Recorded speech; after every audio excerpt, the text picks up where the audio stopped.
ഈ വർഷം തമിഴ്നാട്ടിലും കേരളത്തിലെ പോലെ തന്നെ ഒരു അസംബ്ലി ഇലക്ഷൻ വരാൻ പോവുകയാണ്. അവിടെ കോളേജ് വിദ്യാർത്ഥികൾക്ക് ലാപ്ടോപ്പ് വിതരണം ചെയ്തതും സാരിയും ക്യാഷും ഒക്കെ ഉൾപ്പെടെയുള്ള പൊങ്കൽ കിറ്റ് നൽകിയതൊക്കെ സോഷ്യൽ മീഡിയയിൽ ട്രെൻഡിങ് ആയിരുന്നു. ഇത്തവണത്തെ കേരള ബഡ്ജറ്റിൽ ഡിക്ലെയർ ചെയ്ത പോലെ ഒരു അഷോർഡ് പെൻഷൻ സ്കീം കുറച്ച് നാളുകൾക്ക് മുമ്പ് തമിഴ്നാട്ടിലും നടപ്പാക്കിയിരുന്നു. ഇതുവഴി തമിഴ്നാട് സർക്കാരിന് ഓരോ വർഷവും വന്ന അധിക ബാധ്യത 11,000 കോടി രൂപയുടേതാണ്. ഈ 11,000 കോടി രൂപ എന്ന് കേൾക്കുമ്പോൾ സാധാരണ ജനങ്ങൾക്ക് ഇത് എത്രമാത്രം വലുതാണെന്ന് ചിലപ്പോൾ ജഡ്ജ് ചെയ്യാൻ പറ്റണമെന്നില്ല. നമ്മുടെ നാട്ടിൽ അടുത്തിടയ്ക്ക് കംപ്ലീറ്റ് ചെയ്ത ഏറ്റവും വലിയ മെഗാ പ്രോജക്റ്റുകളിൽ ഒന്നായിട്ടുള്ള വിഴിഞ്ഞം പ്രോജക്റ്റിന്റെ ഫസ്റ്റ് ഫേസ് കംപ്ലീറ്റ് ചെയ്യാൻ ടോട്ടൽ എടുത്തത് 9,000 കോടി രൂപയായിരുന്നു. അതായത് വിഴിഞ്ഞം പ്രോജക്റ്റ് കംപ്ലീറ്റ് ചെയ്യാൻ എടുത്തതിനേക്കാൾ കൂടുതൽ പൈസ തമിഴ്നാട് സർക്കാരിന് അഷോർഡ് പെൻഷൻ സ്കീം വഴി ഓരോ വർഷവും അധിക ബാധ്യതയായിട്ട് വന്നു.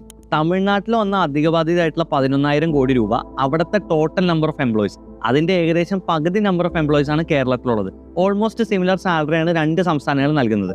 ഇത് വെച്ച് നോക്കിക്കഴിഞ്ഞാൽ കേരളത്തിൽ വരാൻ പോകുന്ന അധിക ബാധ്യത ഏകദേശം 5,000 കോടിയോളം വരും. അംഗനവാടി വർക്കേഴ്സിന്റെയും പ്രീ പ്രൈമറി ടീച്ചേഴ്സിന്റെ ഒക്കെ ഓണററിയും കൂട്ടിയതുപോലെ സോഷ്യൽ വെൽഫെയർ ഫോക്കസ് ചെയ്തുള്ള ഒരുപാട് പ്രഖ്യാപനങ്ങൾ ഈ ബഡ്ജറ്റിലുണ്ട്.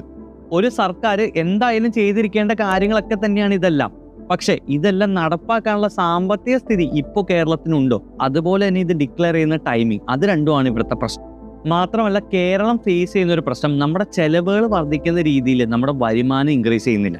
ഇത്തവണത്തെ ബഡ്ജറ്റ് മാത്രം നോക്കിയാൽ നമ്മുടെ കേരളത്തിന്റെ മൊത്തം ചെലവ് 2.18 ലക്ഷം കോടി രൂപയാണ്. പക്ഷെ വരുമാനം 1.83 ലക്ഷം കോടി രൂപ മാത്രം. അവിടെ തന്നെ 34,500 കോടി രൂപയുടെ കുറവാണുള്ളത്. ഈ ഡെഫിസിറ്റ് നികത്താൻ സർക്കാരിന് കടം എടുക്കേണ്ടി വരും.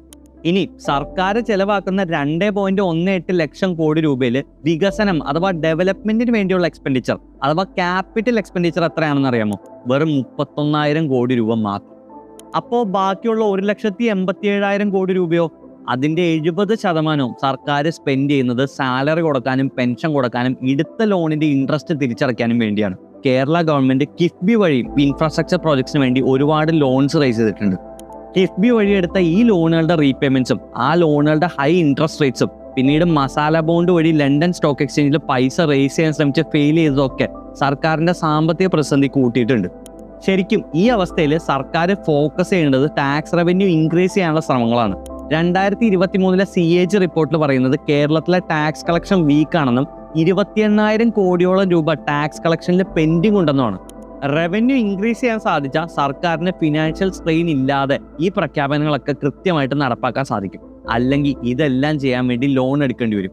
പിന്നീട് ഈ ലോണിന്റെ ഇൻട്രസ്റ്റ് അടയ്ക്കാൻ വേണ്ടി വീണ്ടും ലോൺ എടുക്കേണ്ടി വരും. അങ്ങനെ വിഷ്യസ് ആയിട്ടുള്ള ഒരു സൈക്കിളിൽ പെട്ട് സംസ്ഥാനത്തിന്റെ സാമ്പത്തിക സ്ഥിതി തന്നെ ആകെ മോശപ്പെട്ട അവസ്ഥയിലേക്ക് മാറും.